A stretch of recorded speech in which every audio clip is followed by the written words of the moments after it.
Hey guys, Adrian Shepherd here, author of iSucceed and creator of iSucceedbook.com. And today I'm going to break away from the norm. As you know, most of the time I try to share with you success principles, time management tips, marketing techniques, stories that inspire, things that make us ponder. But today I'm on the line with Elijah Johnson, who shares my passion for finance. It's something that, as you know, if you've been following my site for a while, that it takes up quite a lot of my time these days. But Elijah Johnson has a very different life than my own because he is quite a bit younger than I am. Elijah, thanks for being on the line today. Well, thank you so much. It's a pleasure to be here. Okay, could you start out by telling my listeners a little bit about yourself and how you got interested in finance at such a young age? Well, if any of you guys don't know, I'm 16 years old. I'm from Ohio, and I got interested at such a young age. Actually, I've been interested. I can't even remember when I first got interested. I got interested in coin collecting. It's really started with, but I have a bunch of hobbies that I go on and off on, and this time about a year and a half ago, I got interested again in money and coin collecting, and I really wanted to learn how money was created. I thought the governments created our money, but I wasn't exactly sure how it was put into circulation. So I searched around and I found out that contrary to what I thought, money is actually not created by the government. It's actually created by a privately owned banking institution called the Federal Reserve. Some would say the Federal Reserve is somewhat of a government agency, but there is no denying the fact that it is privately owned by private banks. But anyway, so once I knew this, I was really shocked, and I was also learned that all fiat currencies, paper currencies, always fall to their intrinsic value, which is zero, and the average lifespan of one of these currencies is about 27 years. And our dollar has been fully unbacked a fiat currency for at least 40 years. So it's likely that sometime in the near future our dollar will fail, and basically all other fiat currencies all around the world have been unbacked for about 40 years, and they will fail as well. And I was really amazed that this dollar collapse and fiat currency collapse is coming.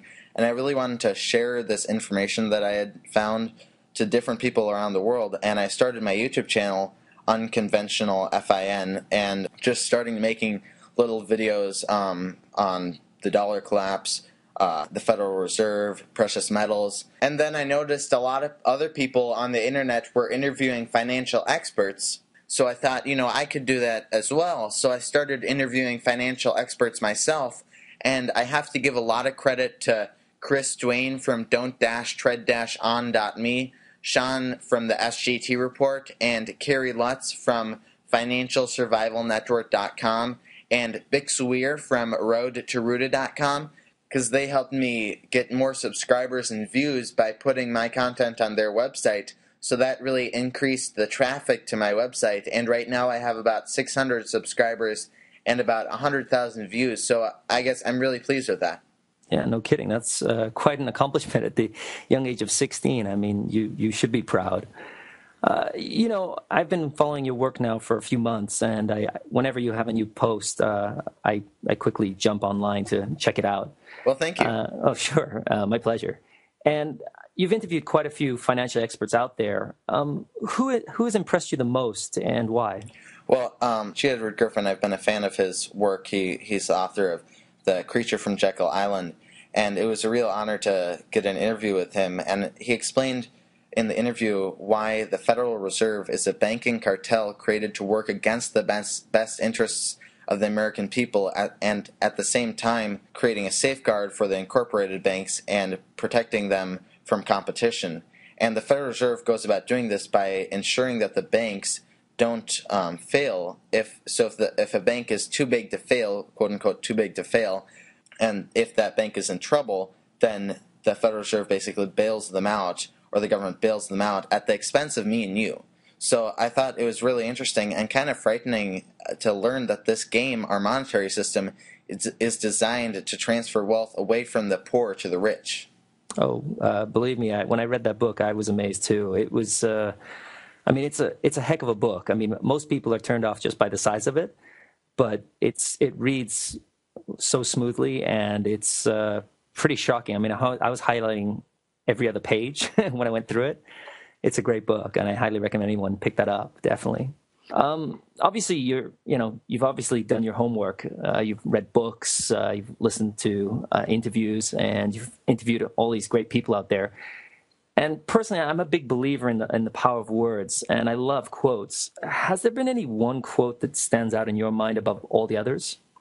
Well, let me think. I think I'm a huge fan of Mike Maloney. He's one of the people, Mike Maloney from goldsilver.com. He's one of the people who really brought light to the truth about the paper currencies and the Fed. And one of the things that he said is this, when talking about, this coming dollar collapse and economic collapse, this is the greatest wealth transfer in human history, and therefore the greatest opportunity in human history. So a lot of people are saying that the dollar collapse will be like this terrible event, and it will. But if you're prepared, then, and you get on the other side of this wealth transfer, then you can prosper at the same time. And I mean, what I want people to do is to prepare for this dollar collapse, so that, as Mike Maloney says, as many people as possible can survive financially. Well, that's excellent. I mean, we need more people like you out there getting this message out there. I mean, I'm doing my best here in Japan to enlighten the Japanese public, but it's not always easy, I found. And, when I talk to friends and family, I'm often met with skepticism and sometimes ridicule. And I'm curious, how do your friends and family react when you talk to them about what you've uncovered? Well, I mean, like you said, a lot of people are skeptical, but I mean, I have to admit, even myself, it's hard to believe that this dollar collapse is actually going to happen, and that we're living in this scam of this paper currency Ponzi scheme. I mean, it is unbelievable, but it's true. So, I mean, my experience is a lot of people that I talk to are really eager to listen, and once I talk to them a lot about it, they're really convinced. So, I mean, I haven't had much trouble trying to talk to people about this.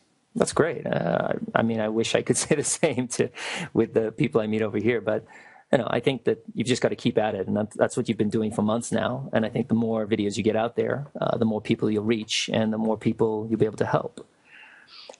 You're 16 years old, and I remember when I was 16, I had no interest in finance. I was just, enjoying life and just relaxing, basically. I wasn't stupid, but I wasn't really working my butt off to graduate. I was just getting the grades I needed to get to college and to move ahead. But I feel that the world has changed, and I'm curious how you feel, what students need today, what skills do students need today with the world that we're heading into?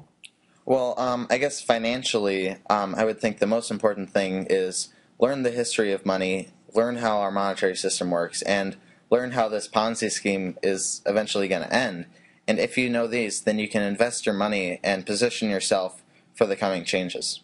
Excellent answer. I love that. Yeah, history doesn't always repeat, but it's very similar, as I've found. Yeah. So I think that if we study history most of the time, we will be prepared for what the future holds. For those people out there who are interested in, finding out more about finance, where would you suggest they start? And I'm curious, where did you start? Well, I started with some of Mike Maloney's videos on gold and silver, the economy, and I also read Mike Maloney's book, Guide to Investing in Gold and Silver. I've read much of G. Edward Griffin's book, The Creature from Jekyll Island. I also found that there's great information on the internet. Obviously, there's a lot of information out there, and you can't trust everything you hear, but so find good sources on the internet that you can trust, and on the internet, I'd recommend Mike Maloney's YouTube channels, Why Gold and Silver and Gold Mike Maloney. I also find Carrie Lutz's website very insightful. That's financialsurvivalnetwork.com.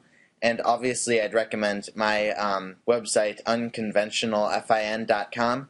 But besides that, do your own research and find reliable sources that you can trust. Great. I wholeheartedly agree with that. The internet has unlimited sources, but unfortunately not all of them are reliable, so you've got to choose your sources carefully. Now, you've been talking to financial people out there for quite some time, and I'm sure that you have come up with your own belief on what you see coming. And I'm of the belief that we're on the cusp of some incredible change. And I'm kind of curious how you see things playing out in the years to come. Well, like I said, you can't deny history, and all fiat currencies have always died, and the dollar isn't going to be any different. So I mean, I wish it didn't have to be this way, but I see a dollar collapse probably within the next 5 years. But, you know, the powers that be, if you want to call them that, can keep kicking the can down the road. But when they do that, it just builds up more pressure, and then the final collapse will be even worse. So in a sense, I don't want it to collapse, but because the collapse is inevitable, I'd rather have it collapse sooner than later. Yeah, I'm not sure how long things are going to take. Some people have said a few years. Jim Sinclair said 2016, Martin Armstrong 2016, Bill Holter earlier.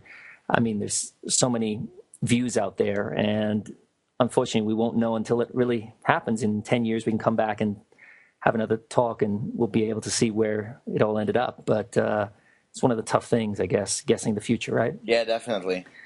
Okay, so what's next for you? I mean, you're only 16. The whole world is your oyster. So what do you got planned? Well, I'm not 100% sure right now, but with my interviewing going really nicely, I'm thinking of maybe becoming like a talk show host or radio show host, interviewing people, you know, on the economy and finance, or I could maybe become a financial advisor. So I'm not 100% sure right now, but most likely one of those. I think they're great choices for you, definitely. Okay. Any final words? I mean, if you had one last chance to get your message out to people, what would it be? Well, just that there's really interesting and possibly scary times ahead, and if you're prepared, then it won't have to be so frightening. And there's a great possibility that if you invest correctly, then you'll actually end up ahead in the long run. That's great. Now, you already mentioned your website. Could you mention that again for people? And if you have a way for people to contact you, could you also let them know that? Sure. So you can go to unconventionalfin.com, and you can find me on Facebook, facebook.com/unconventionalfin, and youtube.com/unconventionalfin. And if you want to contact me, you can contact me through YouTube. That's great. Thank you so much for your time, Elijah. And I hope you'll keep doing these interviews, because I look forward to them each and every week. Well, thank you so much, and thank you so much for having me on your show. Oh, it's my pleasure.